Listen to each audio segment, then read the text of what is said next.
Butter in a lordly dish. Agatha Christie. The action takes place in England shortly after the Second World War. Chapter 1. An autumn evening descended upon London slowly and reluctantly, like a heavy theatre curtain behind which the final act had long since drawn to a close. In November it grows dark early, and by 5 o'clock the side streets around Pimlico Road were drowning in a bluish-grey twilight. Rare street lamps flickered dimly, half of them still unrepaired after the bombings. The war had ended 2 years ago, but London still bore its marks like an old man bears his scars. The knocked-out teeth of building facades, bomb sites where houses once stood, boarded-up shop fronts, and brick dust that seemed to have settled permanently into the air. Entire blocks had been rebuilt in haste, and the new houses, faceless, grey, functional, stood beside the old ones like prosthetic limbs beside living flesh. In the evenings, the city seemed weary and battered, like someone who had been gravely ill for a long time, now on the mend, but who had not yet recovered his former self, and perhaps never would. Yet life was asserting itself anew, stubbornly, inexorably, like grass pushing through asphalt. Red double-decker buses scurried through the streets, voices hummed in the pubs, and on street corners vendors sold roasted chestnuts, their sweetish smoke mingling with the scent of coal and dampness. Shop windows, though half empty, ration books, queues, shortages of everything, nevertheless winked with small lights and beckoned to passers-by. The people were poor, but they were alive, and in that very fact, being alive after 6 years of war, after the Blitz, after everything, there was a quiet, obstinate joy of its own. And in Mrs. Peters' small boarding house, at the end of a narrow street, just around the corner from Pimlico Road, there was the smell of fish, fried potatoes, and something indestructibly cosy. Only houses where the landlady launders the curtains every week, never fails to set flowers on the windowsill, and firmly believes that respectable people always pay on time, smell quite like that. Florrie flew into the kitchen through the back door, pulling off her knitted gloves as she ran, her fingers reddened with cold, and tossed them onto a chair along with her battered handbag. She was a slender, brisk girl of about 25, with a sharp nose, lively dark eyes, and that unmistakable nose for other people's secrets that can lead to disaster or save a life. "Hello, Mum. It's me." Yes, hello, dear." Mrs. Peters stood at the stove, where butter sizzled in a cast-iron frying pan. She was a large, good-natured woman with a round face and hair perpetually gathered in a loose bun from which stray, light-brown locks continually escaped. Her hands, red from hot water and endless washing, moved deftly and by habit, the way hands move when a person has done the same work for 20 years and could do it with her eyes closed. She had kept the boarding house for 15 years now, ever since Mr. Peter, a former clerk in an accounting firm, passed away from pneumonia, leaving her a 3-story house, £17 of debt, and a daughter to feed. "Mino says there's something tasty for tea." "Fish and chips." "Splendid." Florrie sniffed the air and was about to head to her room when she tripped over something in the hallway and gasped in indignation. "Oh, Mum, what are these trunks doing standing here? They're blocking the whole passage. I nearly broke my leg." "Careful now. Those are Mrs. Keene's things." "Is she leaving?" Florrie returned to the kitchen and flopped onto a chair, propping her cheek on her hand. "Yes, but she isn't taking these trunks with her. She's only taking one small bag." "Strange. Why?" "Because she doesn't know for certain where she'll be staying yet. Once she's settled, she'll let us know where to send them." Florrie let out a meaningful grunt. She could pack an entire speech of prosecution into a single sound. "Leaving, and not knowing where to. I'm ready to bet she's off for the weekend with someone. With a man." "Don't speak like that," Mrs. Peters said severely, turning the fish with practiced skill. "It isn't nice." All right. But if you ask me, Mum, there's something fishy about our Mrs. Keene. I feel it in my bones." "Stop it, Florrie. She's a very pleasant lady, always agreeable, polite, never a word out of turn, pays punctually, keeps her room in order." Those are precisely the ones who walk out of shops with things without paying. Swindlers. Charm is a criminal's primary weapon, mark my words. Make sure she settles her bill before she flutters off. Mrs. Peter lifted the pan off the stove and turned to her daughter with an air of injured dignity. She paid me in advance, up to tomorrow, and paid extra for trunk storage and forwarding. So you ought to be ashamed of your suspicious mind. Ashamed. All right. But I know what I know. And just what is it that you know? Florrie leaned closer to her mother and lowered her voice like a conspirator. She adored adding dramatic flair to her stories, even when recounting how she bought apples at the market. Last week, I was walking down Park Lane toward Berkeley Square. There was a reception at one of those grand mansions. You know, cocktails, sherry, and all that. Women in furs, men in dinner jackets, chauffeur-driven cars at the entrance. And as I'm walking past, I look over, and who do you think I see coming out arm in arm with a tall, handsome man? Who? Mrs. Keene. Florrie straightened up triumphantly, dressed up to the nines. Real fox fur, nothing like ours. A black velvet hat, you know, the kind with a little veil, tilted just so. High heels, handbag, gloves, spick and span from head to toe. I'll give her due, she looked stunning. But Mum, you must admit, it's strange. Attending receptions in lavish mansions on Berkeley Square, yet living here with us, practically in the back alleys of Pimlico Road, in a room for 30 shillings a week. It doesn't add up. Not at all. Mrs. Peter pursed her lips. And I suppose you have some utterly wild explanation. If you want my opinion, Florrie lowered her voice half a tone further. She's mixed up with one of those high society burglary rings, goes to parties, makes acquaintances, scopes out where the hosts hide their jewels when they leave town, and passes the information to her accomplices, and lives quietly here herself so as not to draw attention. What absolute nonsense. Mrs. Peter threw up her hands. You go to the pictures far too much, Florrie. Gangs, indeed. Gangs aren't only in the pictures, they write about them in the papers too. Every week. If it isn't burglaries in Mayfair, it's a robbery in Park Lane. Rubbish. Leave off. But Florrie was not so easily shaken off. Oh, come on, Mum. You love a good crime story yourself. Speaking of crimes, is that the evening paper you've got there? Yes. Have they brought in the verdict for the taxi driver case yet? Mrs. Peter unfolded the paper on the table, put on her glasses and scanned the headlines, her lips moving softly. Not yet. Only the judge's summing up so far, you know. She adjusted her glasses and began to read. I really don't see what judges are for at all. They don't say anything useful, and they don't explain to the jury what they ought to do. How do you mean? Well, just listen to this. Mrs. Peter cleared her throat and began reading aloud, making a deliberate effort to imitate a solemn, judicial tone. Taking into account the arguments of the prosecution presented by Sir Luke, and so on and so forth, according to which the accused is undoubtedly guilty, yet, at the same time, you must consider the arguments of the defense that the accused did not possess the necessary knowledge, and so on and so forth, in which case you will have no alternative but to acquit the defendant. She set the newspaper down with indignation. So what good is he? Why not simply say whether he's guilty or not? He's the judge. It's just like a weather forecast. If the weather improves tomorrow, it will be warm and sunny. If, on the other hand, precipitation is expected, it will be cold and damp. The good of such a forecast is nil. I ruined my best hat last Sunday because of them.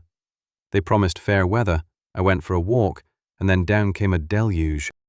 Well, I like a man like Sir Luke Enderby, Florrie said, dreamily resting her cheek on her hand. The one leading the prosecution. Now he really gave the jury something to think about, and how. Especially that bit about fulfilling one's civic duty, however painful it might be, and how people like the accused are a danger to society. Remember, Mum, he was the prosecutor in the Blonde on the Beach case, wasn't he? Yes, quite right. That was the very same Enderby. Mrs. Peter brightened. Crimes were her weakness, though she would never have admitted it. About those poor girls who were lured away by that monster. Now that was a proper case. All the papers wrote about it for weeks. Quite. Compared to that, this taxi driver business is rather dull. Though he's guilty, of course. But he looks so unremarkable, small, slight. You look at him and you'd never believe he could hurt a fly. Now Garfield, the beach murderer, he was a real handsome one, Mrs. Peter observed, her voice taking on an almost wistful tone. "You better be careful, Mum," Florrie wagged a finger at her. "Why's that?" "Those poor girls thought so too.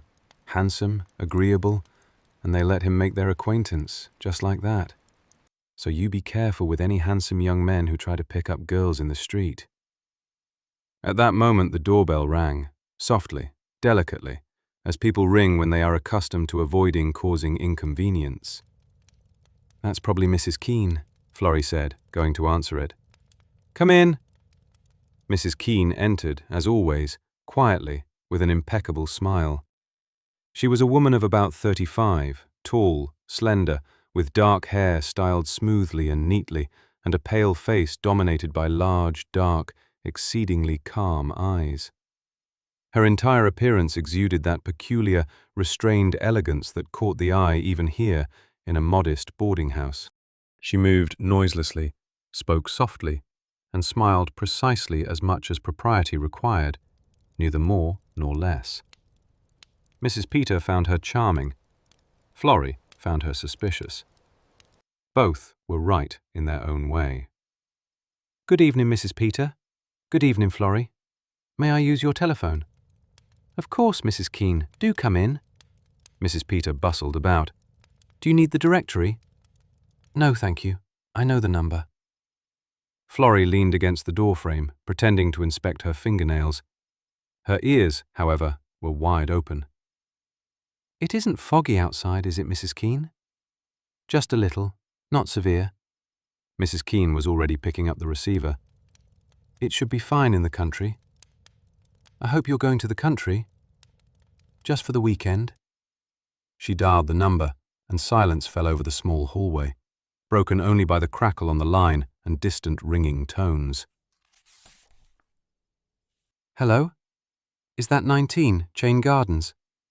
May I speak to Sir Luke Enderby?" "Ah, I see. No message. No name necessary. I shall call back later." She hung up the receiver neatly, thanked the landlady with a pleasant smile, and retired upstairs to pack that single small bag. Florrie watched her go, a long, sharp, assessing look. "Did you hear that? No message, no name. I'll call back later. Calling Sir Luke Enderby. We were just talking about him, Mum. The famous barrister. From a humble boarding house on Pimlico Road. Tell me that's normal." Mrs. Peter opened her mouth to object, but found nothing to say. In her heart of hearts, even she was forced to admit that the phone call was, to put it mildly, unexpected. She merely waved her hand and returned to her fish. The fish, at least, asked no uncomfortable questions. Light footsteps were heard upstairs. Mrs. Keene was packing. Florrie listened. The latch of the small bag clicked, the wardrobe door creaked, heels tapped down the stairs. A few minutes later, Mrs. Keene appeared below, in the same elegant dark coat, carrying her small leather bag. She looked faultless. Not a wrinkle on her clothes, not a hair out of place. As though she had not been packing in a hurry, but preparing all day. "I am off now, Mrs. Peter. Thank you for everything. I shall let you know the address for my trunks in the next few days." "Of course, Mrs. Keene. Safe journey." "Thank you. Good night, Florrie." "Good night, Mrs. Keene." Florrie smiled, but her eyes remained watchful. The front door closed, softly, almost noiselessly, like everything Mrs. Keene did. A fine drizzle was falling outside, and her footsteps dissolved into it almost instantly. Florrie went to the window and pulled back the curtain. In the dim glow of the street lamp, a silhouette in a dark coat flickered and vanished around the corner. "She's gone," Florrie stated. "Off to a tryst with Sir Luke Enderby, mark my words." "Nonsense." Mrs. Peter set the plates on the table. "Sit down to supper. The fish is getting cold." But Florrie stood at the window for a long time, gazing out at the empty, wet street, and her heart felt uneasy and troubled, the way one feels when sensing something wrong without being able to explain what it is. Chapter 2. Number 19. Cheney Gardens belonged to another world, a world Florrie had only seen through forged iron gates while walking along Park Lane. A 4-story Georgian mansion, white as a wedding cake, with tall, multi-paned windows and a heavy oak door polished to a mirror shine. A brass number plate buffed to a golden gleam. Stone steps without a speck of dust. 2 neatly trimmed boxwood bushes in stone urns on either side of the entrance, symmetrical, flawless, like sentinels at palace gates. Behind that door lay a world of Chinese vases, Aubusson carpets, gilded framed paintings, silver candelabras, and that flawless, long-established luxury that does not shout about itself, but simply exists. Like air, like light, like something taken for granted. Here, every room was like a museum display, except that people actually lived in this museum, drank tea, read newspapers, argued and reconciled, and children ran down the corridors during holidays, their boots clicking against 18th-century parquet flooring. Lady Marian Enderby had assembled this world piece by piece, patiently, lovingly, with a taste refined through years of hunting for beautiful things. Every item in this house had a history. Every piece had been chosen, striven for, won at auction from rivals. The house was her creation, her fortress, her solace, on those evenings when her husband was absent, when he had gone away on business once more, and she sat alone amidst her treasures like a queen in a deserted palace. Hayward, the butler, elderly, with a reddish face and the cautious tread of a man whom rheumatism had taught to value every step, opened the door and admitted Susan Warren. He had known Miss Warren for a long time. She was one of the few friends of Lady Enderby who visited the house regularly. Petite, spirited, with short-cropped chestnut hair and perceptive grey eyes, Susan possessed that sharp mind and even sharper tongue that might have seemed rude had they not been backed by genuine, warm affection. She was one of those women who tell the truth not to hurt, but because they know no other way. "Good afternoon, Miss Warren. Lady Enderby has not returned yet, but she is expecting you. Sir Luke is still at the Old Bailey." "Never mind. I'll wait." Hayward showed her into the drawing room, spacious, bathed in the soft light of table lamps, with a crackling fire and heavy velvet curtains drawn against the damp outside. On the mantelpiece, an antique bronze clock tick-tocked, adorned with figures of shepherds. On the walls hung landscapes and portraits in heavy frames. Every object in this room was worth more than Hayward earned in a year, and he treated them with respectful awe. "How is your rheumatism, Hayward?" Susan asked sympathetically, taking a chair. Hayward winced. The question hit a raw nerve, both literally and figuratively. "Acting up something terrible, ma'am. 4 flights of stairs up and down is no joke. One moment the telephone rings, run downstairs. The next it's the door, run upstairs. These large houses are dreadfully inconvenient. I was saying to her ladyship only yesterday how nice it would be to move into a cosy flat. 3 rooms, everything on one floor, a lift." "A cosy flat wouldn't hold all of Lady Enderby's beautiful things," Susan laughed. "She's at the auction today, isn't she?" "Yes, ma'am, at Christie's. Her ladyship has a wonderful eye for beautiful things." He sighed with the resignation of a servant long reconciled to his lot. "Which means new treasures will be arriving soon. No cosy flat for you, Hayward. More likely a house twice the size." "Heaven forbid, ma'am, heaven forbid." Hayward shuddered with unfeigned horror. "Would you care for the evening paper?" "No, thank you. I'll occupy myself with a book." Hayward withdrew, slowly, stepping carefully on his bad leg. Susan remained alone in the large drawing room, where the clock ticked and the fire crackled. She strolled along the bookshelves. Strict legal volumes bound in leather stood beside art books, biographies of judges neighborly bordered auction house catalogues. The entire life of this family was reflected on these shelves, his world and her world, placed side by side, yet never quite merging into one. Susan pulled out a hefty volume. Ogden on Criminal Jurisprudence. She smirked. Luke and his favorite reading. She tried opening it at random, small print, convoluted language, citations of precedents 2 centuries old, and promptly snapped it shut. There are things for which a special mind is required, and jurisprudence is one of them.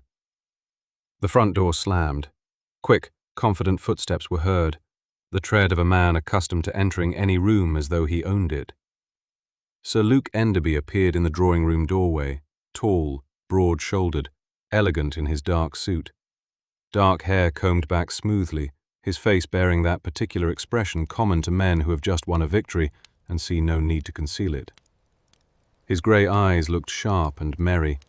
He was approaching 50, but looked considerably younger, one of those men who do not fade with age, but seem to ripen, acquiring polish and weight. He was good-looking, unquestionably, undeniably, and he knew it, which, however, did not diminish his charm in the least, but rather completed it. "Well, well, look who's here. Hello, Susan. Delighted to see you. Where's Marion?" "At the auction," which signifies the imminent arrival of new Boule cabinets, Aubusson rugs, and Chinese bronzes. "No doubt," Luke laughed, and turned to Hayward, who had just appeared. "Did anyone ring me?" "Only a lady just now, sir. She gave no name and left no message." Luke rubbed his chin thoughtfully. "I wonder who that could be." "Why, of course," Susan chimed in with a subtle smile. "You couldn't possibly imagine, could you?" Hayward, who knew precisely when to intervene, namely when a conversation threatened to become awkward, hastily asked, "Shall I serve tea, sir?" "Yes, please." When the butler had departed, Susan put her book aside and looked directly at Luke, the way she always looked when she was about to say what others would not dare. "Do you encourage them to call you at home?" "I haven't the faintest idea what you mean," Luke replied innocently, settling into an armchair. "Oh, stop it, my dear. I'm talking about your fair multitude of ladies." Luke smiled, that broad, disarming smile that won over juries and broke women's hearts with equal ease. "As if you didn't know, Susan, that you are the only woman I have ever loved." "I only know that you are never at a loss for words. How did the case go?" "Which case?" "You've just come from the Old Bailey, Luke, from the criminal court. Don't tell me you've forgotten." "Ah, yes, guilty. There could be no other verdict. I can't imagine why the jury deliberated for 2.5 hours. After your brilliant speech, they ought to have found him guilty without leaving the box." "After all, he did shoot that taxi driver. It was hardly a mystery." "Naturally. One couldn't say a miscarriage of justice occurred, though I suppose you'd love to say so, just to be contrary." "Of course, purely to annoy you." Susan shook her head, but a warm spark glinted in her eyes. She and Luke had been friends for a long time, longer than Luke had been married, and their relationship had long acquired that prickly affection that exists only between people who know each other inside out. "Why do you pick on me so? What have I ever done to you?" "Nothing. Absolutely nothing." "Then why?" "Simply because you look so utterly self-assured, so infinitely pleased with yourself, that one feels an irresistible urge to deflate you a bit. For balance." "What a devastating indictment, my dear," he burst out laughing. "If you were the prosecutor, I'd worry for my career." At that moment, the front door opened again, and Lady Marion Enderby walked into the drawing-room. She was the complete opposite of her husband, gentle, soft-spoken, with warm brown eyes and that special, patient composure that comes only with years. Marion was not a beauty in the conventional, striking sense, but she possessed breeding, a delicacy of feature, a straight back, an effortless grace of gesture. She entered, removing her gloves, her cheeks flushed with cold, and her face showed clearly that the auction had been a success. "Oh, am I terribly late? Susan, my dear, how lovely to see you. Why didn't you start tea without me? "Oh, wonderful. Hayward is bringing it right now." Hayward brought in a silver tray with a teapot, delicate porcelain cups, a milk jug, a sugar bowl, and a plate of sandwiches cut into crustless triangles. For a quarter of an hour, the peaceful atmosphere of an English 5 o'clock tea reigned in the drawing room. The clinking of spoons, soft voices, the scent of Earl Grey mingling with the aroma of burning logs. Susan observed the hosts, as she always did, with that involuntary, almost professional attentiveness that was her nature. Marian poured tea, calmly, graciously, with that practiced ease that comes from years of routine. She knew Luke took his without sugar, but with milk. She knew Susan preferred lemon. She knew which sandwiches to place closer to her husband and which to her guest. She knew everything about her house, down to the smallest detail. She only did not know, or pretended not to know, where her husband went on Fridays. Luke fetched the post from his study and returned, casually thumbing through the envelopes. He paused at one, read the address, frowned, and slipped it into his inner jacket pocket. Marian noticed the gesture, swift, habitual, furtive, and said nothing. Susan noticed it too, and likewise said nothing. But both thought the very same thing. Over tea, the conversation inevitably drifted back to a familiar topic. Susan could not resist remarking that Luke looked terribly pleased with himself, presumably owing to the guilty verdict. Marian gently stood up for her husband, as she always did out of habit, without thinking, as though straightening a painting hanging askew on the wall. "I should simply tremble," Susan said, setting her cup on the saucer, "if I found myself in the dock accused of murder and Luke were prosecuting." "Though you might rather like it if he were defending you," Marian observed. "Perhaps. But he never seems to defend anyone." In any case, Marian calmly buttered her bread. "If you were innocent, you would have nothing to fear. The innocent are always acquitted." There was such calm, unshakable faith in justice in those words that Susan felt almost uncomfortable. "Really?" she mused. "I wonder." Luke returned with his letters and caught the tail end of the conversation. "There's no need to worry about that. The real tragedy is when a cold-blooded murderer gets off scot-free because some sentimental lady on the jury took a fancy to his face. Like that fellow Garfield, the blonde on the beach." "But he wasn't acquitted." "No, but he might have been. There were 4 women on the jury. Astonishing how they reacted to him. He was devilishly handsome, there's no denying that." "A madman, of course," Marian put in softly. "No, not in the legal sense. He knew perfectly well what he was doing." "Enough." Marian set her cup down gently but firmly. "Could you two please stop talking about murders?" She brightened up and began recounting her finds at Christie's, a pair of Chinese glass paintings that several dealers had been bidding for. Her eyes sparkled, her voice grew warm. This was her world, the world of beautiful objects, auctions, rarities, and in this world she was queen. "Well, it's a good thing I earn a little money in court," Luke sighed with feigned resignation. "You hang people, and Marian hangs pictures," Susan could not refrain from saying. Then Luke looked at his watch, sprang to his feet, and announced that he had to dash off to catch a train to Liverpool. Business, urgent business. He said it lightly, casually, with the practiced conviction of a man who had uttered the phrase so many times he almost believed it himself. To Liverpool, of course. Where else? Courts, clients, consultations, the life of a busy barrister. Marian bade him goodbye tenderly and habitually, as one says goodbye to someone who travels so often that it has long ceased to be an event. She adjusted his tie, an automatic, unconscious gesture of a wife, and smiled that smile that meant nothing and meant everything. "Really, dear, you ought to rest sometimes. You work far too hard." "I'll arrange a proper holiday for myself one of these days. We'll go away somewhere, all of us together. The south of France, perhaps. Goodbye, my dear. Take care of yourself." "Goodbye, darling." "Goodbye, Susan. Mind you behave yourself." "Shouldn't I be saying that to you?"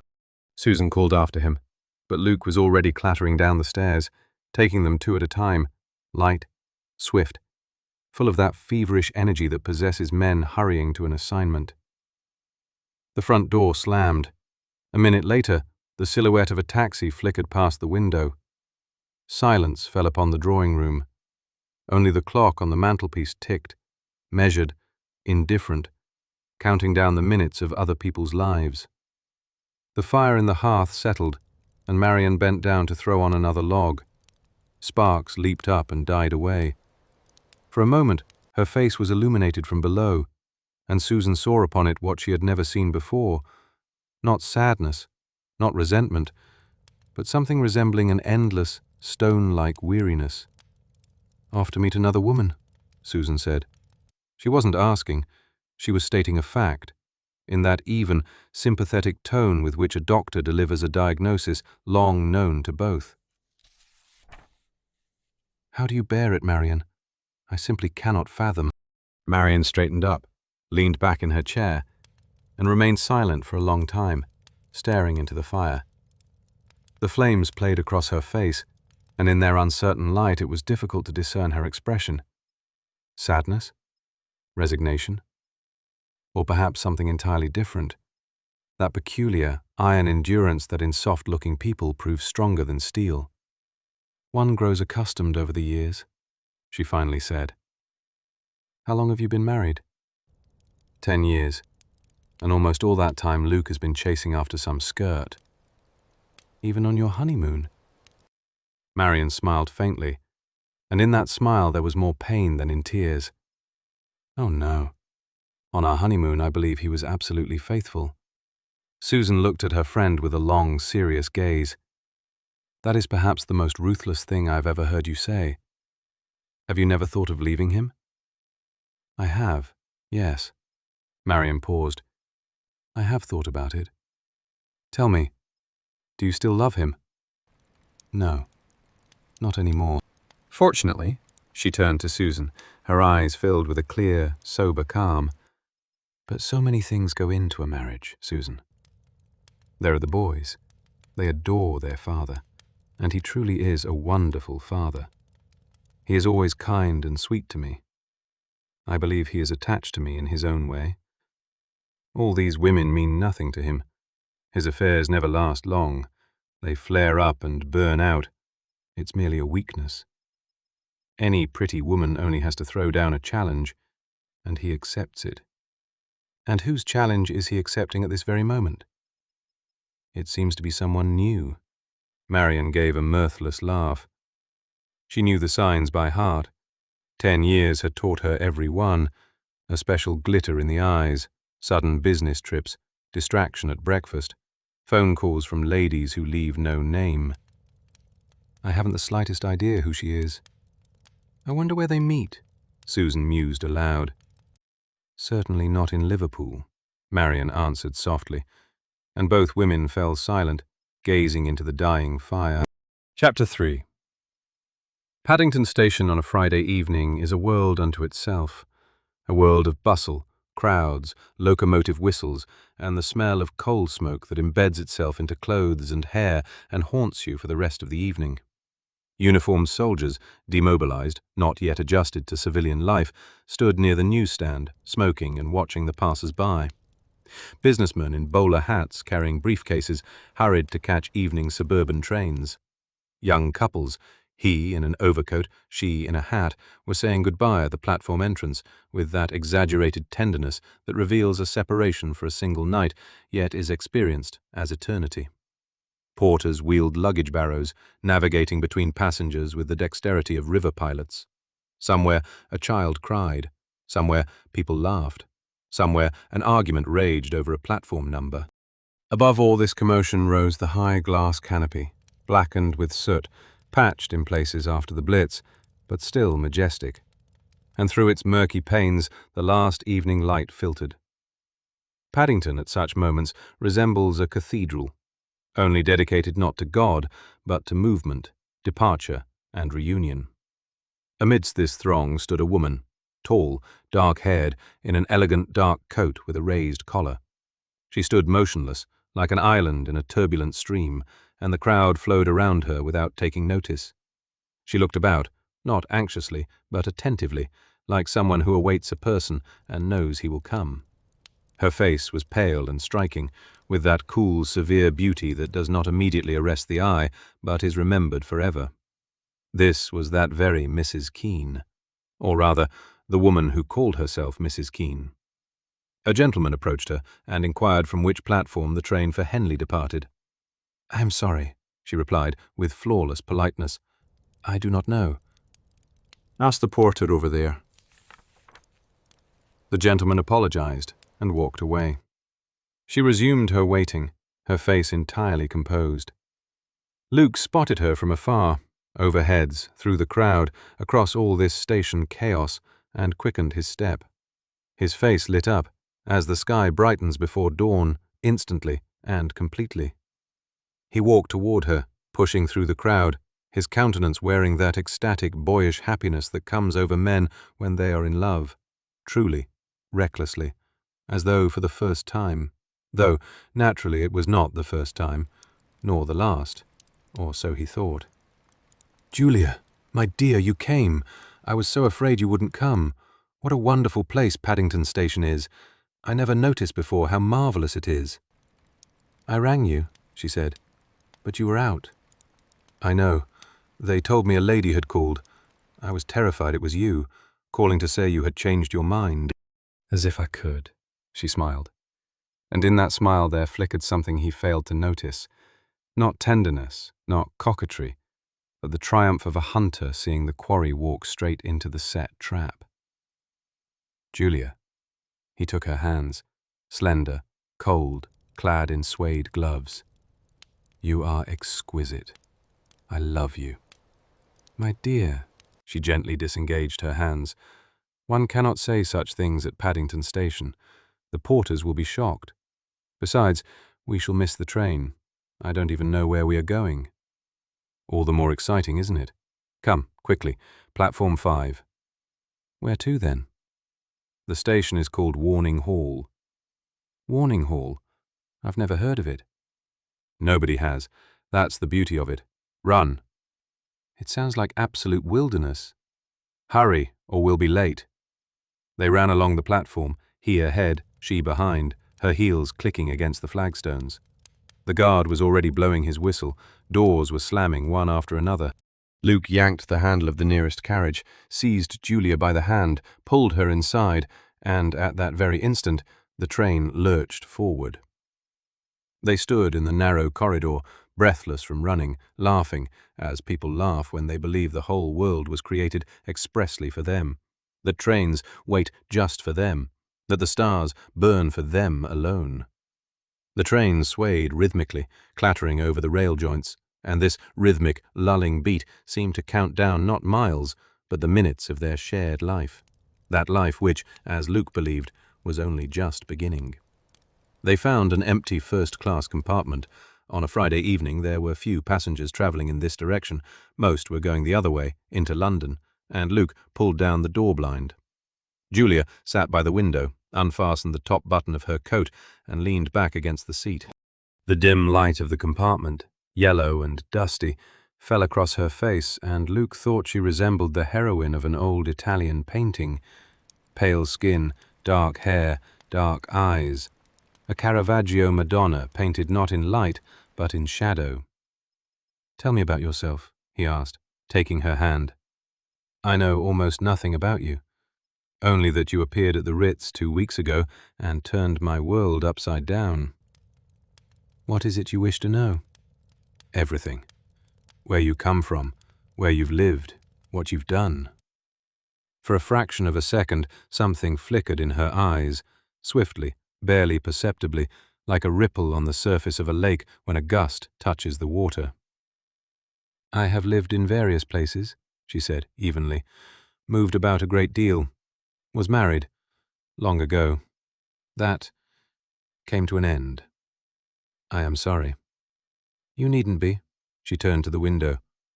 Beyond the glass, the black silhouettes of trees, distant lights of farmhouses, and dark contours of hills against a slightly lighter sky swept past. "That was in another life. I do not care to remember it. Not tonight." "Of course. He pressed her hand to his lips. "Forgive me. Tonight there is only us." She looked at him, a long, unwavering gaze that he took for tenderness. He saw in that look what he wished to see, as always, as do all men who look at beautiful women and see not them, but their own reflection in their eyes. Beyond the window, a small halt flashed past and vanished. A platform, a lamp, an empty bench. The train did not stop. A village, then another, dark, sleeping, flickered and dissolved into the night. England outside London seemed vast and deserted, like the sea. "You travel a great deal, don't you?" Julia asked, her voice regaining that light, effortless tone Luke liked so much. "When I can, mostly for work. Assizes all over the country, trials, consultations. The life of a successful barrister is the life of a nomad in an expensive suit." "And do you come here, to the cottage, often?" "Not as often as I'd like, but it is my sanctuary. A place where no one can find me. Neither clients, nor colleagues, nor journalists." "No one?" She gave a faint smile. "Well, except you. Now, except you." The train picked up speed, and London behind the windows blurred into lights, at first bright and dense, like beads on a Christmas tree, then rarer and dimmer, until replaced by the darkness of the fields. The fog had stayed in the city, clinging to roofs and street lamps. Here, beyond the city limits, the sky was clear and cold. Stars appeared one by one, like letters on a page written in invisible ink. The moon hung low over the horizon, huge, yellowish, autumnal, flooding the fields with a ghostly silver light.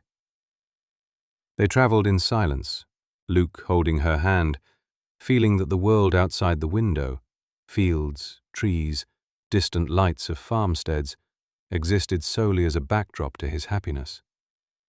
He gave no thought to Marion, left in the empty drawing room among her Chinese vases. He thought nothing of his boys sleeping at boarding school. He thought of nothing except this woman beside him, her dark hair, her calm eyes, her hand in his.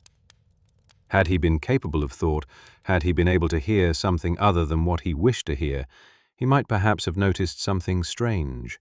For instance, that Julia never once called him "my dear" first, only in response. That her smile, so warm and gentle, never reached her eyes. That when she looked at him, there was in her gaze none of that dreamy, unthinking tenderness typical of women in love. Instead, there was concentration, intense, studying, patient, like that of a person who had prepared long for something crucial and was now ensuring that everything proceeded according to plan. But Luke noticed none of this. He was far too happy, far too self-assured, far too accustomed to women falling in love with him. Chapter 4. At the small station of Warning Hall there were no lamps, no porters, no waiting room, only a short platform of cracked asphalt, a wooden bench covered in moss, and a leaning post with a sign impossible to read in the dark. It was one of those stations that exist more by momentum than necessity. Trains stopped here twice a day, morning and evening, and, as a rule, not a single passenger boarded or alighted. The station master's cottage stood a short distance away, small, brick-built, with dark windows. The station master had evidently gone home long ago. The guard shouted the name of the station into the void, without much hope of an answer, and they stepped out onto the platform, the sole passengers to disembark at this halt. The train immediately sped away into the darkness, carrying off its clatter and light, and the red lamp of the last carriage flickered and dissolved around the bend, as though severing the final thread connecting them to the civilized world. It grew quiet, deafeningly quiet, with that deep countryside silence that, to a Londoner, sounds louder than any noise. No motor cars, no voices, no distant rumble of the city.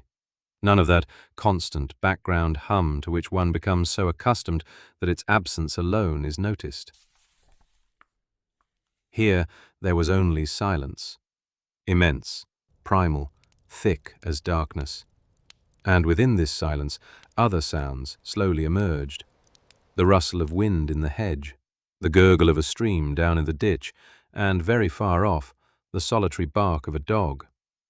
"Thank goodness," Julia said, taking a deep breath of the cold air. "There's no fog here." The air here was indeed different, crisp, sweetish, smelling of wet earth, damp leaves, and that special, incomparable scent of late autumn when nature prepares for sleep. "We don't need a taxi." Luke took her arm. "The cottage is 3 minutes' walk. Over that way. There's a path across the field." They passed the empty station-master's cottage, past a front garden with the last chrysanthemums, and turned onto a narrow path winding between hedgerows. The path was barely visible, 2 ruts trodden into the grass, and in the dark one had to step carefully to avoid stumbling into a rut or catching a foot on a root. The grass was wet with evening dew, and Julia could feel the cold penetrating through the thin soles of her town shoes. But she did not complain. She was not the sort of woman who complained. To the left of the path stretched a ploughed field, black, glistening wet, with even furrows receding into the dark. To the right, a hawthorn hedge that had already shed its leaves, beyond which the outlines of a pasture could be discerned. The air smelled of earth, that heavy, fertile English soil that yields wheat and grass and feeds the white sheep scattered across green hillsides. Here, in these fields, in these hedgerows planted back in Tudor times, lay the whole of England, real, deep, far removed from London clubs and courtrooms.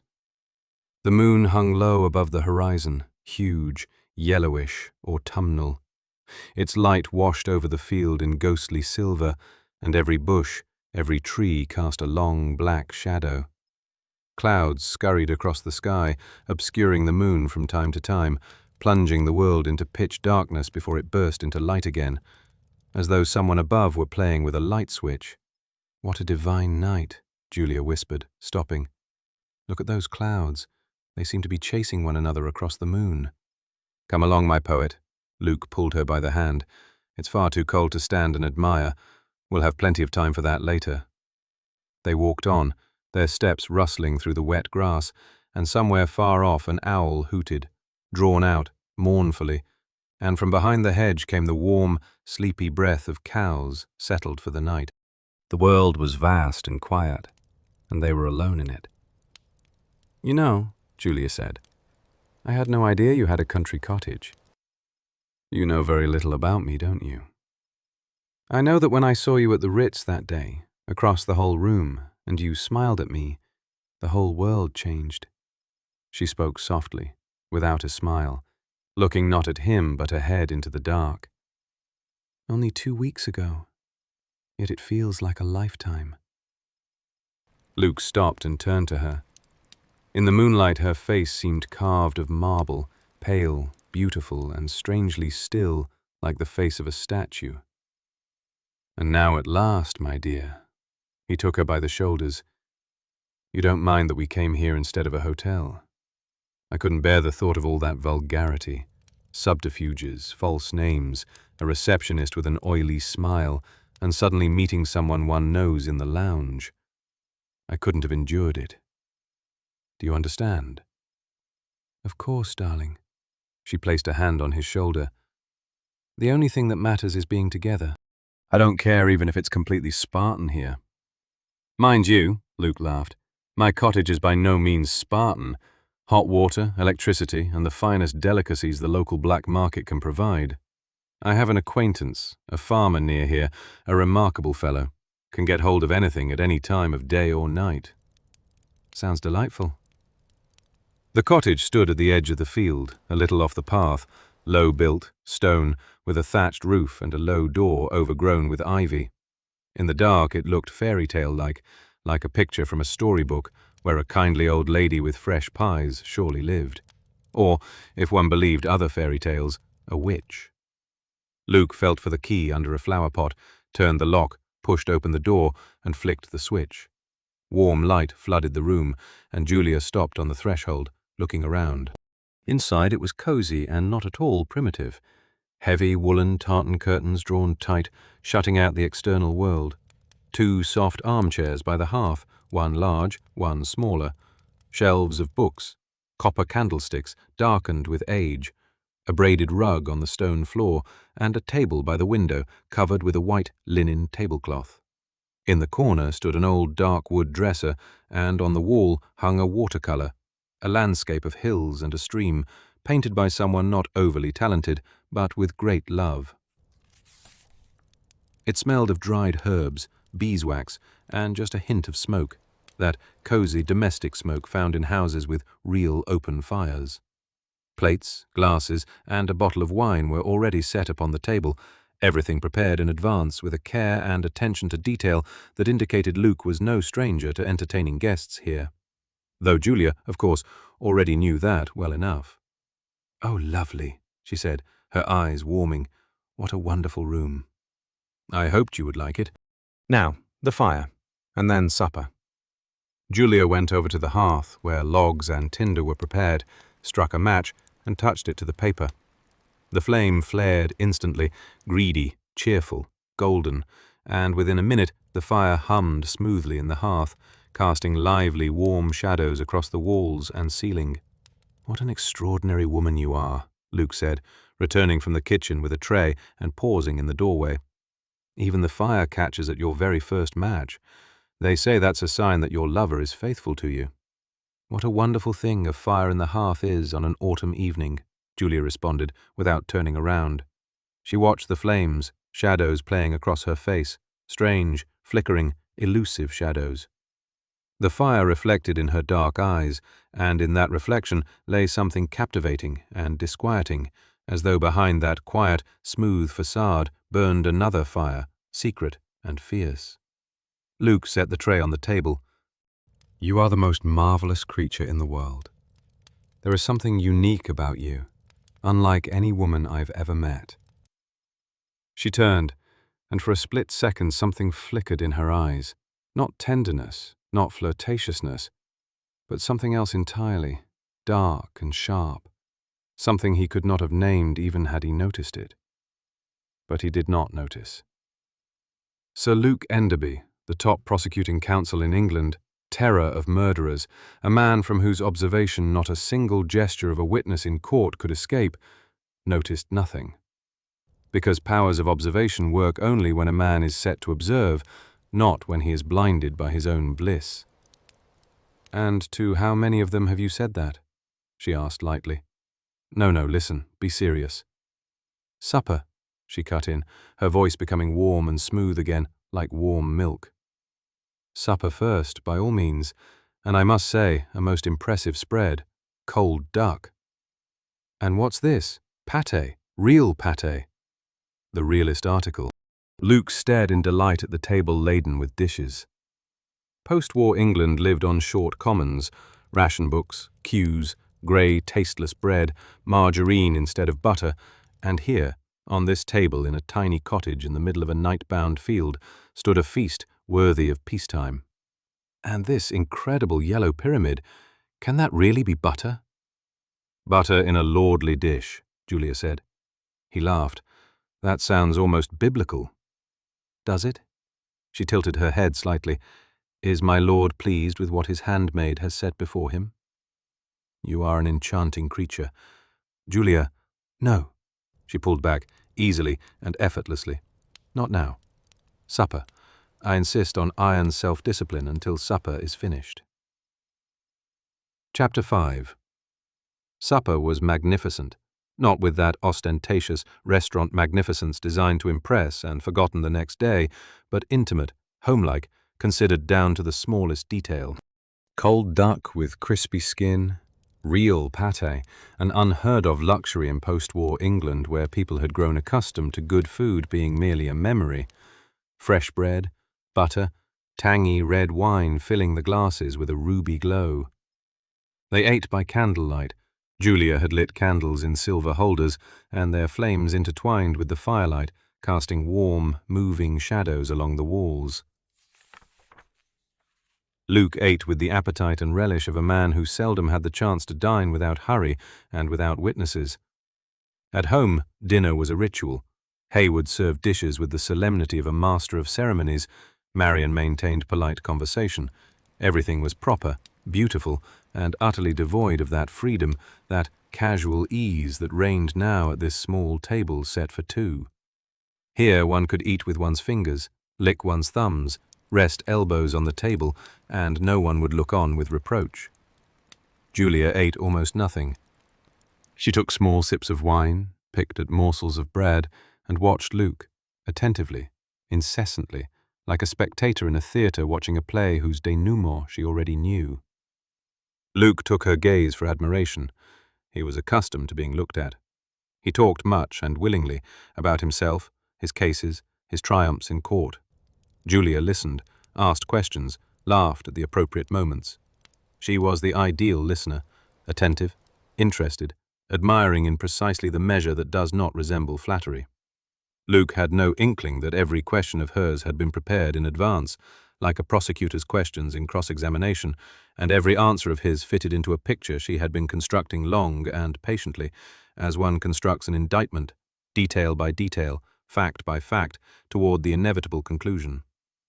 After supper, Julia seated him in the large armchair by the hearth, old, deep, with worn armrests, incredibly comfortable. It was the sort of chair one does not wish to get up from. The sort of chair it is difficult to get up from. She cleared the table, washed the dishes, swiftly, noiselessly, refusing to let him help, and returned from the kitchen with a coffee pot and 2 cups on a small tray. Luke followed her with his eyes, watching her move about the room, smoothly, silently, with feline grace. Every gesture of hers was refined and assured, every movement precisely calculated. She set a small side table next to him, poured coffee, dark, rich, fragrant, and handed him a cup. The coffee was hot, strong, and aromatic. Real ground coffee, not the chicory slush with which post-war London contented itself. Luke inhaled the aroma and closed his eyes blissfully. From somewhere deep within the house came the faint ticking of a clock. Outside the window, the wind rustled in the branches of an old oak. The world had shrunk to the dimensions of this room, warm, cozy, perfect. "What a perfect evening," Luke said, leaning back in the chair and closing his eyes. The hearth fire warmed his face. The wine spread a warm, lazy heaviness through his body. And now, perfect coffee. You know, precious few women know how to make good coffee. It must be a lost art. He laughed and took another sip. It's incredible, Julia, that only 2 weeks ago I hadn't even set eyes on you. Whereas I had known of you much longer. She sat opposite him in the smaller armchair, tucking her legs up. The firelight struck her from the side, leaving half her face in shadow. In absentia, you were pointed out to me. Really? You are very famous after all. The most celebrated prosecuting counsel in England. The most brilliant. She paused. The most ruthless. She spoke calmly, with a faint smile, but a note entered her voice that Luke failed to catch, that peculiar, icy clarity with which one utters words learned by heart and repeated hundreds of times mentally through sleepless nights. "Does the thought never haunt you?" she continued, looking at him over the rim of her cup, from which, however, she had not taken a single sip. "That your eloquence and your legal tricks have sent some poor wretch to the gallows?" "Only if the poor wretch thoroughly deserved it," Luke answered easily. "And if he did not? What if he was innocent?" "I don't believe my eloquence has ever sent an innocent man to the gallows," he spoke confidently, like a man accustomed to the question, and with an answer long prepared. "As a rule, there is little doubt about the guilt of convicted murderers. The trouble lies elsewhere. Sometimes a scoundrel, guilty as sin, walks free." "Garfield didn't walk free," Julia said softly. The name fell into the silence like a stone into water, and the ripples spread. "Ah, the blonde on the beach," Luke nodded. "Yes, everything was clear in his case." What if he wasn't guilty? There wasn't that much evidence after all. Luke set his cup down and looked at her with slight surprise. The topic was unexpected for a romantic evening, but he liked talking about his cases, especially those he took pride in. "Look here, Julia. Speaking frankly, Not in legal terms, but in plain common sense. The police trailed Garfield for months. Garfield makes friends with girl number 1. She is found strangled. He sees girl number 2. She is found dead. He takes up with girl number 3, and she is murdered. That cannot be coincidence. The man had a pathology. He couldn't help himself. Then why wasn't he declared insane? Because he was sane.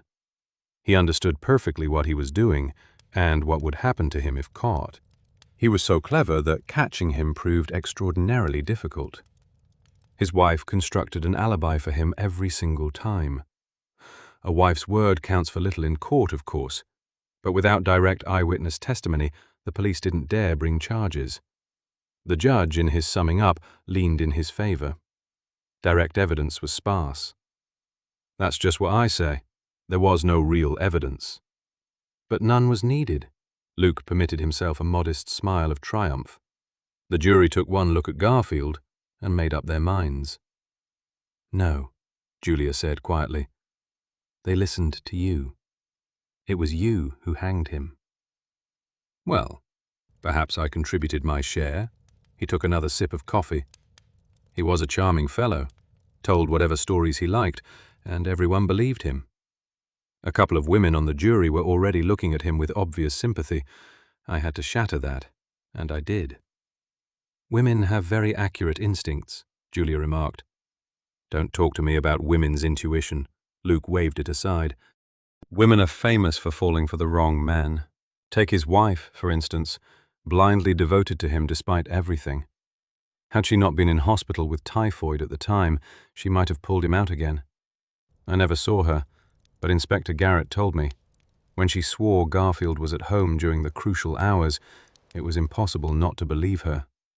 Extraordinary creatures, women. Extraordinary liars. Julia suddenly shuddered and bent forward sharply, clutching her leg. What is it? Luke asked. Cramp in my leg. She rubbed her calf, wincing. It happens. A minute later she straightened up and held out her cup to him. More coffee? Thank you, my dear. He took the cup and took a deep gulp. The coffee had cooled slightly, but was still marvelous. What an extraordinary woman you are, Julia. Silence filled the room, slowly, inexorably, like water filling a bowl. The crackle of logs in the hearth, the distant hoot of an owl outside, the ticking of the small clock on the shelf. Nothing more. The world outside the cottage walls had ceased to exist. There remained only this room, this fire, this woman. Butter in a lordly dish, Luke repeated thoughtfully. The phrase ran through his head like a fragment of a melody one cannot quite remember in full, haunting, troubling. Where is that from? From the Bible? The Book of Esther? He knitted his brow. No, not Esther. Don't you remember? I read it or heard it somewhere, long ago in childhood. He broke off and passed a hand over his face. His fingers felt strange, heavy, clumsy, as though stuffed with cotton wool. He tried to clench his fist. His fingers obeyed with difficulty, as if in slow motion. Strange, he muttered. What is? This cramp. He tried to move his leg. I feel completely numb. My whole body is heavy. What were we talking about? About murders, Julia answered. Her voice sounded even and calm. Too even, too calm. Like the voice of a nurse telling a patient everything will be fine, while knowing full well it will not. But Luke did not notice. His thoughts began to blur, slowly, elusively, like ink spreading on wet paper. Ah, yes. Garfield. He attempted to gather his thoughts, to catch the thread of conversation. If that man could have stayed away from women, he'd be alive today. But some men cannot resist, can they? Isn't that so, Luke? He started. She had repeated his name strangely, somehow newly, as though tasting it, fitting the name to him like a tag on an exhibit. Well, I admit I love women. He tried to smile, but the smile came out limp and crooked. But with you, it's entirely different. My husband, Julia said coldly, always thought it necessary to say that. It's an obligatory part of the routine, the standard line.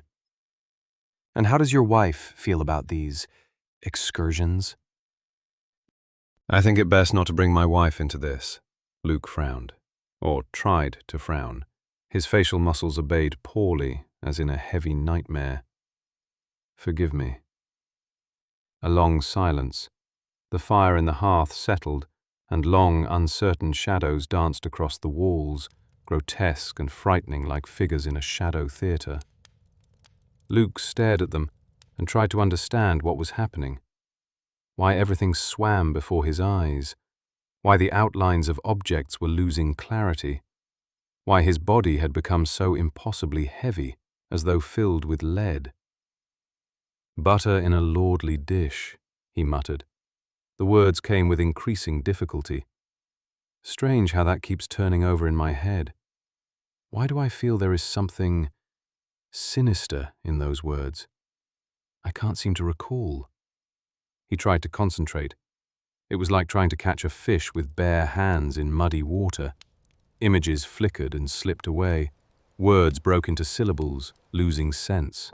Somewhere deep in his memory a recollection stirred. Old, half forgotten, associated with the smell of church candles and wooden pews, with the monotonous voice of a school chaplain reading the Old Testament. A tent, a desert, a fugitive from the battlefield, a woman who took him in. But beyond these fragments memory would not go. The drug had done its work, wrapping his brain in a dense, impenetrable veil. Perhaps this will help you remember, Julia said. She rose from her chair, smoothly, silently, like a rising shadow, and stood before him, holding something in her hands. He squinted, leaned forward, but his eyes refused to focus. Objects doubled, blurred, melted. I can't see what you're holding. His voice sounded strange, muffled, as if from far away, as if belonging to another person. What's wrong with my eyes? Everything is blurring. It's a hammer, Julia said. She said it calmly, matter-of-factly, as though she were saying, it's an umbrella, or it's a book, or it's a cup of coffee with a drug I slipped into it 20 minutes ago. And nails. Luke laughed, or rather, a sound remotely resembling a laugh escaped his throat. Hoarse, uncertain. Extraordinary woman. What do you want with a hammer and nails? Perhaps I want to hang a picture on the wall, in the middle of the night. No, really, Julia, what a barbarous idea. Yes, she agreed, her voice changing, becoming quiet, clear, razor-sharp like a surgical scalpel. Barbarous, perhaps, but women know how to be barbarians. It was, of course, a gross violation of the laws of hospitality. What? Who violated? His tongue moved with difficulty, thoughts tangling. What Jael did to Sisera? And then he remembered. The veil fell away, not from his eyes, which still saw everything as through murky glass, but from his memory. An ancient story, read long ago in childhood during scripture lessons in the school chapel. A story he had learned, recited in an examination, and instantly forgotten for decades, suddenly surfaced from the depths, vivid, stark, terrible. The Book of Judges, Chapter 4. Jael, the wife of Heber the Kenite. Sisera, the captain of the host, fleeing from the battle. She brought him into her tent, covered him with a rug, gave him milk to drink. Jael. Sisera, he whispered. Ah, yes, yes, I remember. She, the one who brought him butter in a lordly dish, showed him hospitality, and then, when he was asleep, took a tent peg and drove it into his temple. He tried to stand up, and could not. His body refused to obey. His legs were like strangers, heavy, stone-like, rooted to the floor. His hands lay upon the armrests of the chair, and he could not lift them, as though held by an invisible force. Panic surged, ice-cold, suffocating, like a wave washing over his head. "What is wrong with you, Julia?" "What is wrong with you, Luke?" she corrected. And in her voice there was nothing, no warmth, no smile, no shadow of that woman who 2 hours ago had run with him along the platform at Paddington, laughing and breathless. Before him stood a stranger. No, not a stranger.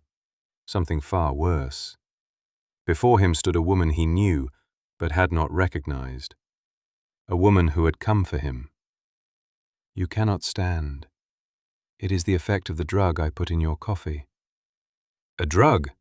His voice cracked into a falsetto. "What are you talking about?" "The drug I put in your coffee," she repeated patiently, without irritation, without malice, with the terrifying composure of a person who had long made a decision and had no intention of altering it. "Do you know who I am, Luke?" "You're Julia. Julia." "Yes. But my real name is not Keene. I took it because my surname would have been far too noticeable. Too many newspaper headlines. Too many photographs." She paused, and in that pause nothing was heard save the crackle of embers in the hearth, measured, indifferent, like the beat of a metronome. "I am Julia Garfield." The name hung in the air like the toll of a bell. Luke stared at her, and the world that a minute ago had been warm and safe shattered into fragments, like glass struck by a stone. The cottage, the hearth, the candles, the remnants of supper, the butter on the dish, all of it had been a set stage, a trap, and he sat in it, paralyzed and helpless, like a fly in a web. "Garfield," he whispered. "I am Henry Garfield's wife. Or rather, I should be his wife now, were it not for you. Because of you, because of your eloquence, because of your legal tricks, I became Henry Garfield's widow." What are you planning? You lured me here." It was not difficult. She stepped closer, the firelight illuminating her face. Beautiful, hard, implacable, the face of jail. "I knew your reputation. You fall for women easily, don't you, Luke? Any pretty woman only has to throw down a challenge and you accept it." His own words, no, Marian's words, retold by Susan, spoken that very evening in the drawing-room at Cheney Gardens, returned to him like a boomerang, striking him full force. "I must get out of here." "I loved Henry Garfield," Julia said, her voice ringing like a taut wire. "I need to get up." "I loved Henry Garfield, and you killed him." "Henry Garfield was a murderer," Luke croaked. The shout came out raspy and weak, like the cry of a wounded animal. "No," Julia said, softly and distinctly. And after a pause, in which only the faint popping of the dying embers could be heard, "He was not. It was I who killed those women." Silence crashed down upon the room like a landslide. Even the hearth seemed to freeze. The embers glowed soundlessly, as though listening. Luke stared at her, and the terror flooding his paralyzed body was stronger than any drug. This was no ordinary fear. Not the fear a man feels in the face of physical danger, which passes once the danger recedes.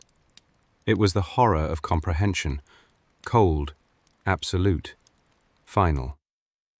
He understood everything, at once, completely, as a flash of lightning illuminates a landscape in a single instant. And in that merciless light, he saw the truth no one had seen, not the police with their months of surveillance, not the judge with his summing up, nor himself, the brilliant, invincible Sir Luke Enderby, the top prosecutor in England. A truth so simple, so obvious, that it could not have entered the head of any man in the courtroom. It was not Henry Garfield who killed. It was his wife. That very quiet, devoted wife who constructed his alibis. She had been constructing alibis not for him, but for herself. She needed no alibi for him because he was innocent. She needed an alibi for herself, and she used her husband as a shield. And when the shield was snatched away, When Luke, with his eloquence, convinced the jury that Garfield was guilty, she was left alone. With a truth no one would ever know, and with a hatred sufficient to fuel an army. You! Henry was not to blame. Julia's voice became soft, reflective, almost tender, as if she were remembering something infinitely precious. He simply lost his head over women easily, just like you. They beckoned, and he went, without thinking, without looking back. A weakness, a male weakness that you all consider practically a virtue, but I did not intend to be like your wife, staying at home, buying pretty things and turning a blind eye.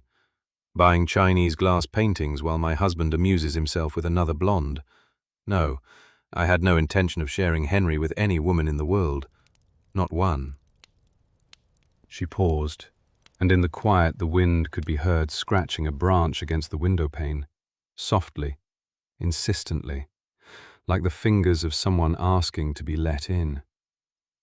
Silly, giggling blondes, she continued, her voice turning cold and flat, like the surface of a frozen lake. They thought he was theirs. They flirted, made eyes at him, enticed him, and thought they had won. They didn't know he was mine, that he was always mine, that I would never, under any circumstances, give him up. They weren't giggling by the time I was finished with them. "Stop it!" Luke rasped. "Stop it! Stop it!"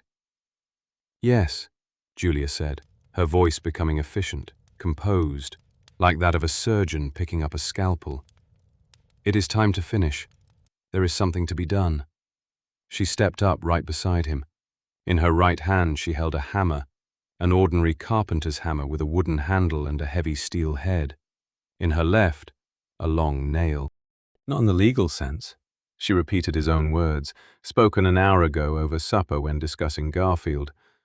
Then they had sounded like a legal formula, now like a sentence.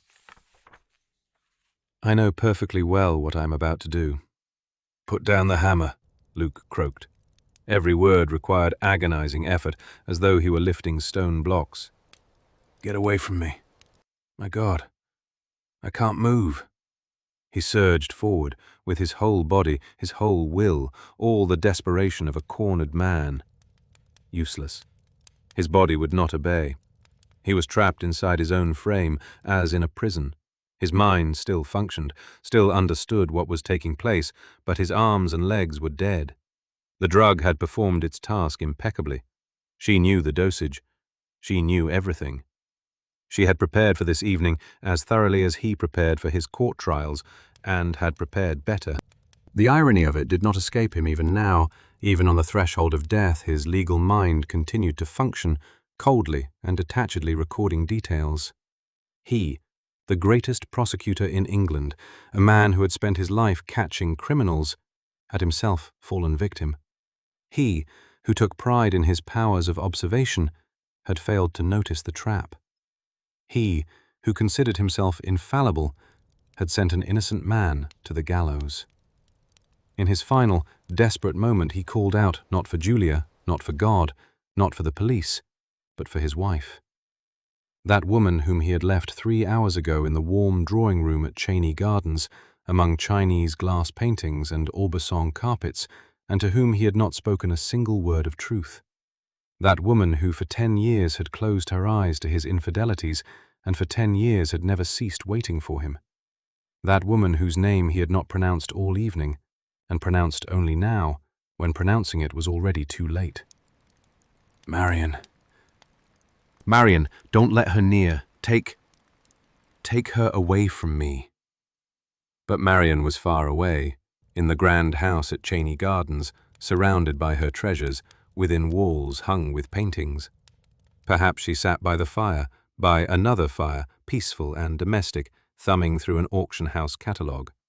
Perhaps she thought of her husband, not with anxiety, but with that familiar, blunted sadness of 10 years, as one thinks of a chronic illness that does not kill. She did not know where he was. She had long ceased to know, and ceased to ask. She knew only one thing, not in Liverpool.